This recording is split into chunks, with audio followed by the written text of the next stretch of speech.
Hi, Trish here from Divine Journey Yoga.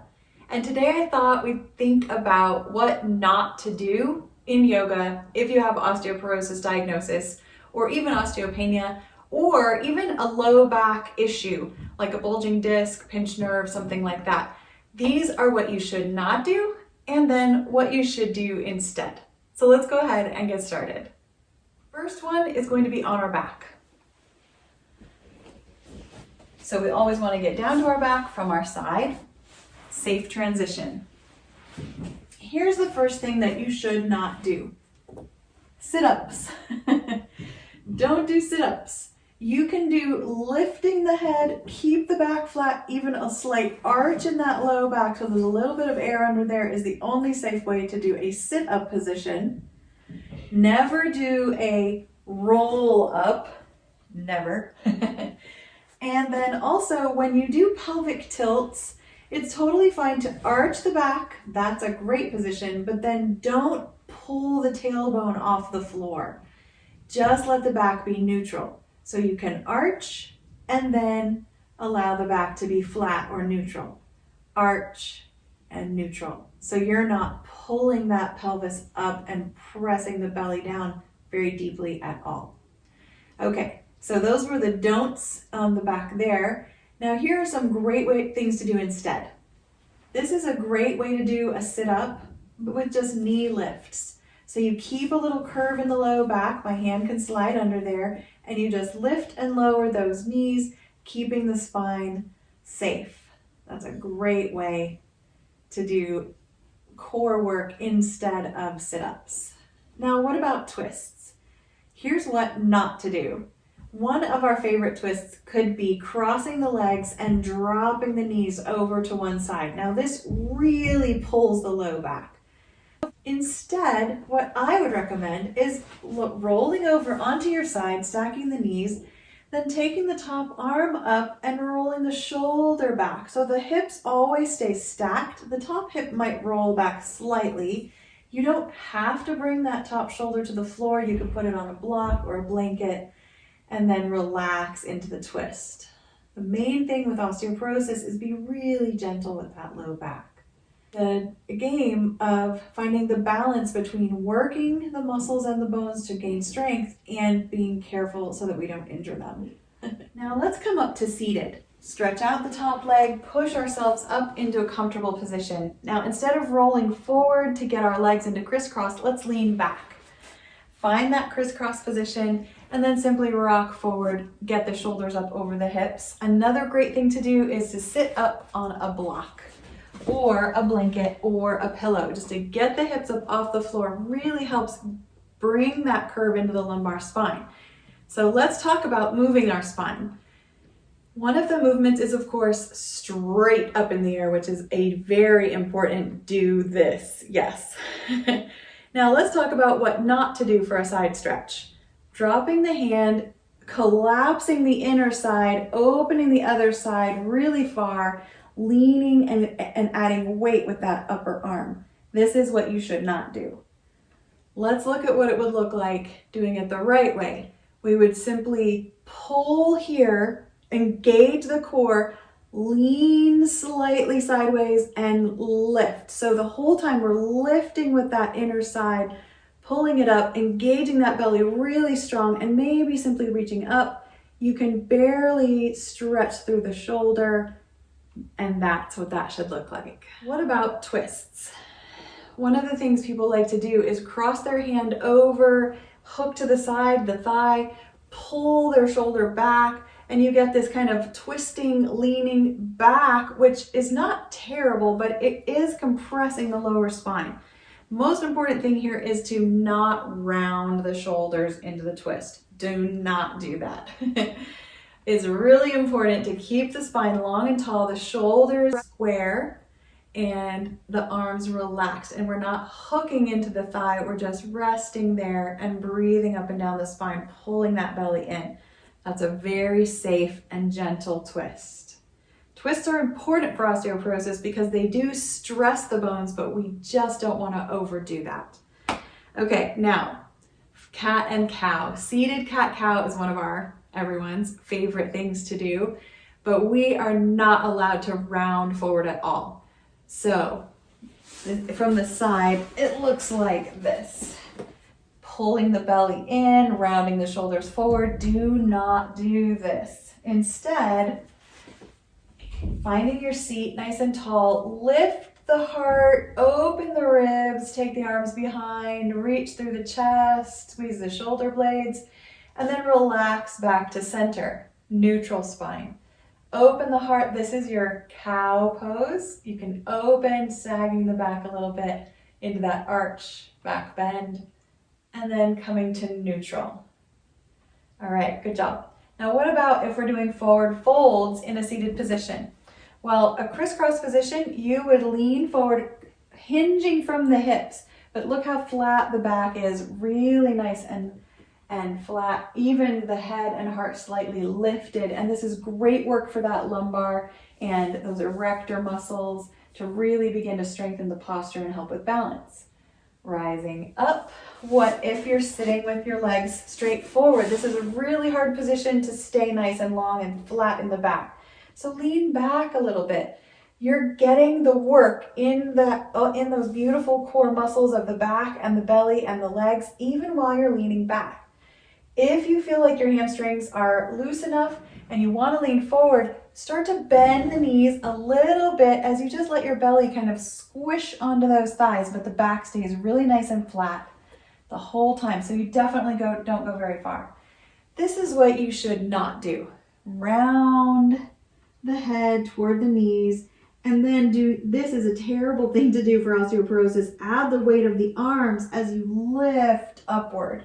All of the weight is down in the base of the spine here, and that's where those tiny little fractures can happen. And so never do these lifting, rounding poses. Always keep the back flat. Okay.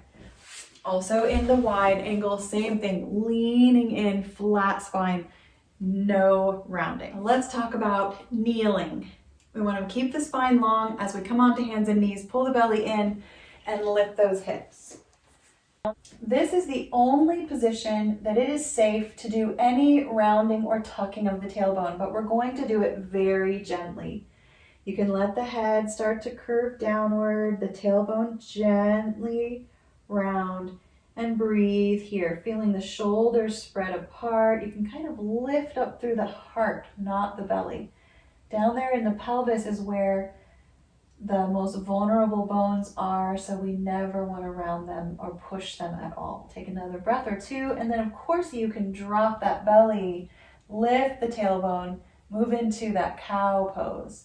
And you can go from kind of barely rounding or just neutral again to the tipping of the tailbone upward, the belly sagging downward several times. Very therapeutic for the back, but no rounding of the spine, or no deep rounding, I should say. Now the other pose that sometimes happens here that could be unsafe is down on our elbows, getting our shoulder twist in. Now one of the things that teachers say is lift the arm. You can do that as long as you keep the twist up in the upper chest, keep the spine at the low back really flat, no rounding. It's hard not to because you're kind of lifting the shoulder. So if it's too much and you feel that strain there, then just maybe turn, kind of flick your hands to the side and then slide the back of the hand down. Now this is another spot that could be dangerous. Don't round the shoulders or the low back here. Keep the back flat. It's actually safer to come down to elbows first. You can barely reach out, then twist so that the low back stays fairly flat. Another nice thing to do is place a block under the shoulder or under the head to keep the spine really long so it feels supported the whole time. Now let's talk about standing poses. There's a lot of these.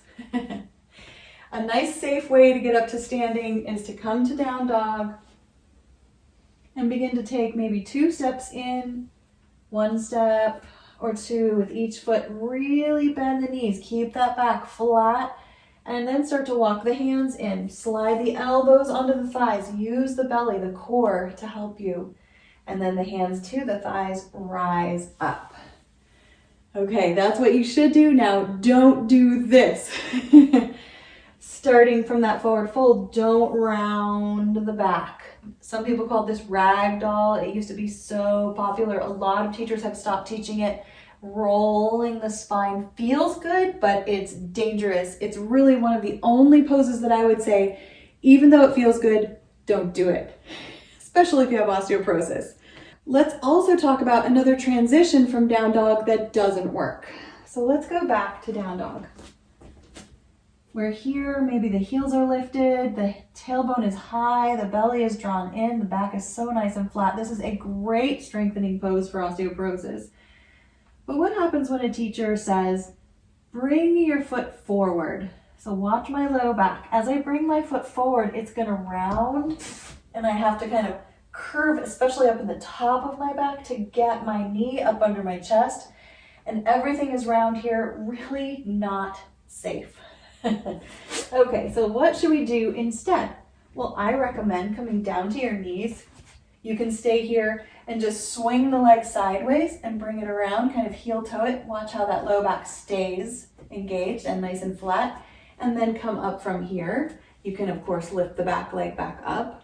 Or my favorite way to do it is to grab the blocks, start on hands and knees, kind of walk the blocks slightly in to one side, bring that foot up even higher with the blocks, and you get the shoulders above the hips, so safe for the back.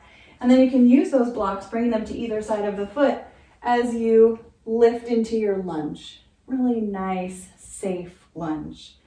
So you've come from your knees instead of from your down dog. Okay, let's go ahead and step forward. Remember our safe forward fold, nice and flat, lead with the back of the head, and come up to standing. The next thing that a lot of teachers like us to do is step from down dog into warrior one. Do not do that if you have osteoporosis. Let me show you what that looks like. We are in down dog, and someone says, step forward. So you step the foot forward, which is already not good for the back. You maybe step the back foot in a little bit, but you slightly drop the heel and you're dragging your body upward. You can flatten the back to help support here. And then you might be cartwheeling up. You might just be lifting those arms up. It's really hard on the low back and the core here. It's a good strengthener, but it's a dangerous way to get to the pose. So what if instead we come from mountain up at the top of the mat, slightly lean forward and bend the knees, and step back and drop the heel. This is a much safer way to get into the pose. The same goes for warrior two. A lot of teachers will say, please come to down dog and step a foot forward, drop the back heel, pivot, swing the arm up and over. Watch this rounding right here in the shoulder. As I'm swinging it up, my back is really rounding. This is where the damage can be done. Right through that low back, and you're coming up into that warrior two stance.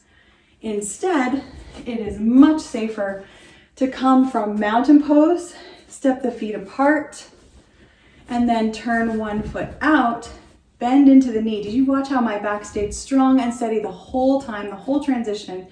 Really safe and nice. And then the arms can go out wide. Okay, another one is extended side angle. So there are a couple different things that people do here. The thing you don't want to do is get those feet really wide apart, bend into the knee, and then start to round forward so that you can reach the floor. This is a dangerous place to be. So instead, you can bend into that knee, hands to the hips, take the hand connected to the knee point, and put the elbow or the forearm there and hang out here and breathe. This is a really strengthening pose. The back is in a beautiful alignment. There's no rolling forward of this shoulder. In fact, a really beautiful way to work on your alignment in these standing poses is to do them right against a wall. Getting those feet nice and wide and then leaning back as you come into the position. Triangle is another one that's just like this. Toes are turned out, back foot parallel to the end of the mat, and we're leaning into the hip. It's pushing here into the socket, And this is a great distance to have the shoulders from the hips. Everything is safe. Everything is leaning back against the wall. And you can open up here. And the core is getting such a gorgeous workout. Inner legs strengthening, hips are weight bearing. What you don't want to do is try to reach the floor and roll this top shoulder forward. A lot of people are here. This is very unsafe for the low back. So don't do that. Let's talk about half moon. My favorite way to do half moon is with a chair. Another way to do it is with a block. So let's talk about doing it with the block. Again, I highly recommend doing it against a wall to be safe. Let's see what it looks like without a wall. So we always turn one set of toes out, bend into the knee a little bit. Now here we are, we're reaching for the floor. My low back is getting all the pressure again. As I set that block down and lean into the standing leg, I want to open my shoulder, but it's really hard to do that because my hand is so close to the floor. In fact, some teachers will teach it from the floor and we're almost rolling forward onto that leg, rounding the spine. Not a good idea. So try it against a wall sometime. You can just kind of place your hand on the wall, lift the back leg. It does not have to come all the way out. It can kind of hang out lower, and that weight bearing is so good for that hip. A little bend in the knee, always a good idea. Coming up nice and straight, pull the belly in to support that movement. How about warrior three? So here's how not to do warrior three. Round the back, put the hands on the floor, and lift one of the legs up nice and tall. My low back is still curving, and probably one hip is a little higher. We want to, instead, the best and safest way to do that pose is to come to a wall, slide the hands, the shoulders down to about the level of the hips, and then begin to slide the toes back, a little bend in the standing knee, and maybe lift and lower that back leg. You can see how that hip on that side stays nice and level with the other standing hip, and the belly is really engaged. This is a great pose for strengthening the hips, the back, and the legs. And of course, working on balance. Main thing to remember with balance is have support. Do not do one leg standing poses in the middle of a big room. You might fall, and falling is one of the worst things that can happen when we have osteoporosis. So we want to work on our balance while being very supported. I always have my wall. You could have a bed you're always next to, use a block, a chair, anything you can. Here's a pose you may not do very often, hand to toe pose. So I'm going to use a strap for the safe version. Here's the version you don't want to do. You bend the knee, straighten the leg out, or maybe even reach down, watch my back rounding here. Put those peace fingers between the big toe and the next toe and stretch the leg out. Notice my low back. All of the weight of my torso is right here in the lumbar spine. Not a good idea. Okay, so let's see what it looks like with a strap and a wall, or leaning back with your feet, your legs, your butt leaning on a table. Something that feels really steady. I place the ball of my foot in the strap. I'm gonna lean back. I'm gonna have one shoulder on the wall so you can see my back. I'm gonna turn sideways and just begin to lift the leg. So good for this standing hip. I'm leaning back, my belly is engaged, my low core, low back is fully engaged. Really strengthening pose for the back. Good. And then another one that's similar to that is standing knee to chest. Now, always I have my hand on a wall or nearby. And this one, we simply bring the knee up. It's really easy to round here, sliding the hand behind the leg wherever you like it. Instead, we want to lean back, pull that knee up, use that standing leg. You can feel how it shifts the weight. And that's the safe way to do it. And then finally, twisting, standing up. Now, one of the things that I found on the internet that said, don't do this if you have osteoporosis, is a golf swing. All right, now I don't play golf, but I know what that looks like. And we have a move that's similar to that in yoga where we swing our bodies and swing our arms. Sometimes we even swing up and side to side. And this can be therapeutic feeling for the back, but you want to really make sure that the hips follow the chest And then you want to watch for the knee safety as well. So the safer way to do that is to keep the belly button face forward and just move from the middle of the body rather than the hips here. Good. We also have seated twists, which we can try as well. Some of the things that people do that are dangerous there is they might bend up a knee, stretch a leg out, and round over the knee. So you can see my back here. Rounding over the knee like this and pulling their arm, pulling the knee in. We always want to maintain beautiful straight back. And it is really important to take the hip of the knee that you're bending and kind of walk it back a little bit. So what you've done is you've just taken the hips from square to a slight diagonal, and that opens up the base of the spine, the hips, the pelvis, so that the twist actually starts in the floor and it gently rotates up the body.